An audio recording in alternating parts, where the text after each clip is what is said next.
Арал бойы Қарақалпақ елінен Қазақстан елі. Каспий, Аралдан ассалаумағалейкум. Мінекей бүгін Ақтау қаласындамыз. Бізде Қаратау бар, бұл жақта Ақтау бар екен. Екеуін аралассаң Алатау болады екен. Енді біз біреулер айтады, Ақтауда Юмірбекте не бар, Ақтауда концерт. Бұл жақта Қарақалпақлар аз деп. Қарақалпақлар негізі бар екен. Қарақалпақлар Ақтау қаласына қош келіпсіз. Тастың жарғаларын шығады екен олар.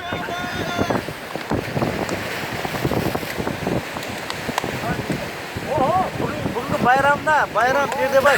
Перде артынан шығады, бүгін бірінші тастың астынан онда жігіттер, біз Қарақалпақ елі жастарының бір киіміне айланып кеткен қосығы бар, айдындар деген. Бұны Арал теңізінің айдындарына қарап айтқан, бірақ енді Арал сағынғанымызға қанша уақыт болды, бүгін біз соғысты Каспий теңізінің айдындарына қарап айтып береміз. Демек, республикамызда қызмет көрсеткен Байрам Пердебаев соған сеніп тұрмыз. Бұдан кейін ұстазымыз бар, Қуандық Аманбаев, Ақтау қаласының тұрғыны. Серік, дос. Продюсер, директор Қуаныш. Нұрдық баламыз?